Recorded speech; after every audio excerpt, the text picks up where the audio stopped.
Hello and welcome to this informative and interesting session. कैसे हैं आप लोग? मैं उम्मीद करती हूँ कि आप लोग बहुत ही अच्छे होंगे। स्क्रीन पे आप लोगों को कुछ सेंटेंसेस दिखाई दे रहे होंगे, जैसे कचरा साफ किया जा रहा है, कपड़े धोए जा रहे हैं, खाना पकाया जा रहा है। ये ऐसे सेंटेंसेस है जो हम अपने जीवन में प्रतिदिन इस्तेमाल करते हैं। तो अगर आप भी चाहते हैं कि इन सेंटेंस का सही फॉर्मेशन सीखे अपने डे टू डे लाइफ में यूज करें उसका, तो ये वीडियो बिल्कुल सही है आपके लिए। आपने बिल्कुल सही वीडियो पे क्लिक किया है। तो ये जो सेंटेंसेस है ये प्रेजेंट कंटिन्यूअस टेंस के पैसिव फॉर्म में है। तो हम सीखने वाले हैं आगे सेशन में कि प्रेजेंट कंटिन्यूअस टेंस का पैसिव फॉर्म होता क्या है। प्रेजेंट कंटिन्यूअस पैसिव का डेफिनेशन कहता है कि ये वैसे एक्शन को डिस्क्राइब करता है जो करंट टाइम पे ऑन गोइंग है और हमारा मेन फोकस एक्शन पे होता है, उस पे नहीं होता है कि कौन काम को परफॉर्म कर रहा है। लेकिन अगर हमें जरूरत महसूस होती है तो हम प्रेपोजिशन बाय के हेल्प से डूअर और सब्जेक्ट को जरूर उसमें मेंशन कर सकते हैं। कैसे कर सकते हैं ये जैसे जैसे सेशन आगे प्रोसीड होगा आपको बहुत ही आसानी से समझ में आएगा। उससे पहले मैं आप लोगों से रिक्वेस्ट करूंगी कि अगर आपको ये वीडियो इन्फॉर्मेटिव लग रहा है तो इस सेशन को लाइक करके शेयर जरूर करें ताकि दूसरे लोगों को भी सीखने का मौका मिले। और चैनल पर अगर पहली बार आए हैं तो चैनल को सब्सक्राइब करके बेल आइकन प्रेस कर ले ताकि ऐसी ही वीडियो आप तक पहुंचती रहे। अब देखेंगे हम कि ये जो टेंस है इसके हम किन सिचुएशन में यूज कर सकते। जैसे अगर हमें किसी भी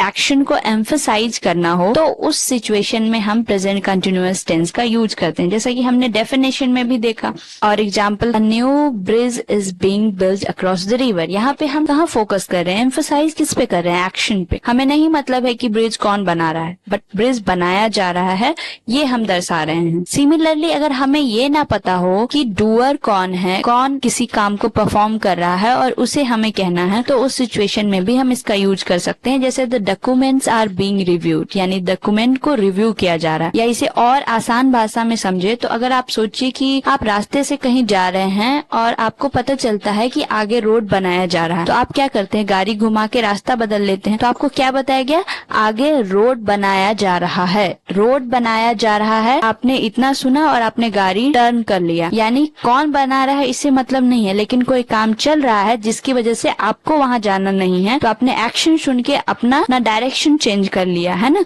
आप पे उसका इफेक्ट पड़ा और आपने अपना एक्शन चेंज कर लिया, आपने रूट चेंज कर लिया। तो आप समझ पा रहे हैं कि हम इसका यूज कहाँ पे करेंगे। या फिर अगर हमें कोई एक्शन अगर प्रोग्रेस में है करंट टाइम पे, उसे दिखाने के लिए भी हम इस टेंस का इस्तेमाल करते हैं। जैसे the room is being cleaned at the moment. Suppose कीजिए कि आप घर पे गए और आपके घर में जो रह रहे हैं वो आपको बोलते हैं कि अभी घर के अंदर नहीं जाना है, घर में सफाई चल रही है, थोड़ी देर बाहर वेट कर लो। तो यहाँ पे आपको क्या बताया गया? अभी घर की सफाई चल रही है, सफाई की जा रही है। ये भी एक पैसिव सेंटेंस है और यहाँ भी हम एक्शन पे फोकस कर रहे हैं। कौन कर रहा है यहाँ पे मैटर नहीं कर रहा है, बट मैटर ये कर रहा है कि कोई काम चल रहा है जिसकी वजह से आप पे वो इफेक्ट दिख रहा है ना। आप समझ पा रहे हैं। इसके अलावा हम कोई साइंटिफिक कॉन्टेक्स्ट या फिर फॉर्मल वे में भी इसका इस्तेमाल कर सकते हैं। जैसे the samples are being analysed for contaminants. या फिर अगर कोई टेम्पोररी सिचुएशन है उसे इंडिकेट करने के लिए भी आप इसका यूज कर सकते हैं। जैसे the software is being updated. अब सॉफ्टवेयर अब भी इस मोमेंट पे अपडेट हो रहा है, उसे हर एक मोमेंट के बाद हम अपडेट नहीं करते हैं। करंट सिचुएशन यहाँ पे हम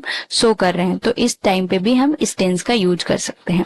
अब हमने ये देख लिया कि किस किस सिचुएशन में हम इसका इस्तेमाल कर सकते हैं, लेकिन इसका इस्तेमाल करेंगे कैसे, उसके लिए हमें स्ट्रक्चर सीखना बहुत जरूरी है, जो हमें सेंटेंस का फॉर्मेशन सिखाता है और जिसका अप्लाई करके हम इस टेंस का यूज कर सकते हैं। तो जैसा कि आप सभी को मालूम है कि सेंटेंसेस के टाइप अलग अलग होते हैं, पॉजिटिव, निगेटिव, इंटरोगेटिव।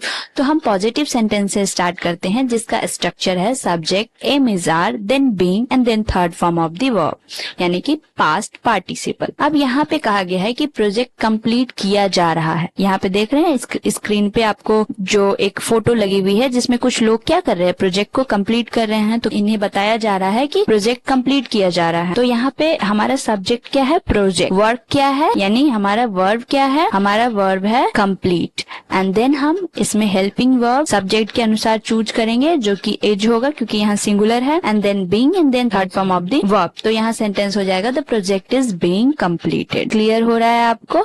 अब जब हम इसका नेगेटिव सेंटेंस बनाएंगे, जैसे हम कोई काम नहीं कर रहे हैं या नहीं किया जा रहा है, उस टाइम पे जो स्ट्रक्चर होगा वो होता है subject plus am is are plus not plus being then third form of the verb. तो अगर हम पूछ रहे हैं कि टीम द्वारा प्रोजेक्ट पूरा नहीं किया जा रहा है, क्योंकि हमने क्या देखा कि यहाँ पे लोग बात कर रहे हैं, यहाँ पे लोग उस सही तरीके से बैठे तक नहीं है, फोटो में दिख रहा है ना आपको, तो हम पूछेंगे कि टीम द्वारा प्रोजेक्ट नहीं पूरी की जा रही है, तो हम बोलेंगे the project is not being completed by the team. जाहिर सी बात है, जब ये बात इनके बॉस को पता लगेगी कि ये लोग बैठ के गप्पे मार रहे हैं, प्रोजेक्ट पे काम नहीं कर रहे हैं, तो इनसे पूछा जाएगा कि आप क्यों नहीं कर रहे हैं। तो पहले तो जब बॉस आई तो वो पूछेगी क्या प्रोजेक्ट पूरा नहीं हो रहा है, तो यहाँ पे सवाल किया जा रहा है। तो ऐसे सेंटेंस को हम इंटेरोगेटिव सेंटेंस बोलते हैं, जिसमें हेल्पिंग वर्ब को हम पहले रखते हैं, then subject, then not, then being, then third form of the verb. हम बोलेंगे is the project not being completed. अब इतना जानने के बाद ये पूछेंगे कि आखिर क्या वजह है जो प्रोजेक्ट पे काम नहीं किया जा रहा है। तो ये पूछेंगी टीम द्वारा क्या किया जा रहा है। अगर प्रोजेक्ट नहीं बन रहा है तो तुम लोग यहाँ आके क्या करते हो, तो ये पूछेंगे ना कि टीम द्वारा क्या किया जा रहा है। तो ये जब क्या, कब, कैसे वाले सेंटेंसेस आते हैं तो उसमें हम WH क्वेश्चन वर्ड को पहले रखते हैं, then am is are, then subject, then being, then third form of the verb. तो WH वर्ड यहाँ पे क्या है, व्हाट।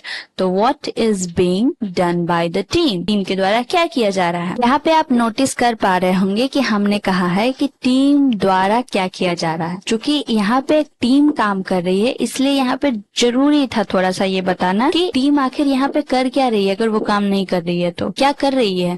तो इस सिचुएशन में काम के साथ साथ डूअर का दिखाना थोड़ा सा सही रहता है, जिसकी वजह से सेंटेंस ज्यादा क्लियर होते हैं। तो इसलिए हमने जैसा कि आपको बताया था कि आप चाहें तो बाय प्रीपोजिशन के थ्रू डूअर को, यानी काम कौन कर रहा है, करने वाला कौन है, उसे भी आप मेंशन कर सकते हैं, जैसे कि इस सेंटेंस में मेंशन किया गया है। तो आई होप कि आपको बहुत ही अच्छे से क्लैरिटी मिल रही होगी किस सिचुएशन में हमें किस तरीके से सेंटेंस को फ्रेम करना है। अभी तक तो ये गुस्से में थी, लेकिन अब एग्जैक्टली ये रीजन जानना चाहती हैं कि आखिर टीम से प्रोजेक्ट पूरा क्यों नहीं किया जा रहा है। तो जब हम इस तरीके से सवाल पूछते हैं, WH इंटेरोगेटिव में नेगेटिव सेंटेंस फ्रेम करना चाहते हैं, तो हम WH question word, then am is are, then subject, then not, then being and then third form of the verb का इस्तेमाल करते हैं। तो सेंटेंस हो जाएगा why is the project not being completed by the team. समझ में आ रहा है आपको?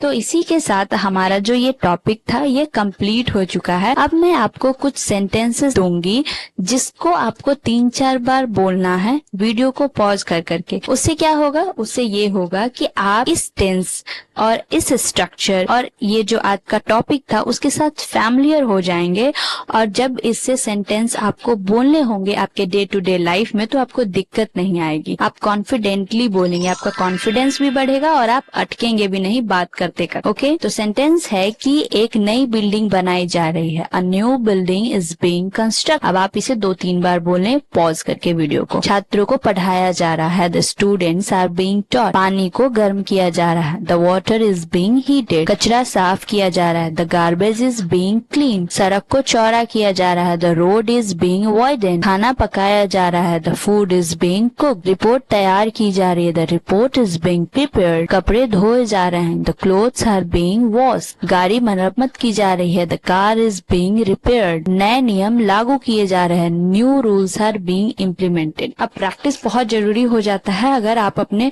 स्पोकन इंग्लिश को इनहेंस करना चाहते हैं। ग्रामर आपके सेंटेंस के स्ट्रक्चर को मजबूत करता है जिससे कि आप सही सेंटेंस फ्रेम करते हैं, और प्रैक्टिस आपके स्पोकन को इनहेंस करता है। आप बातचीत करने लायक हो पाते हैं और कॉन्फिडेंटली बात करते हैं, फ्लुएंटली बात करते हैं। तो इसलिए ये बहुत ही इम्पोर्टेंट था कि आप इसे प्रैक्टिस करें।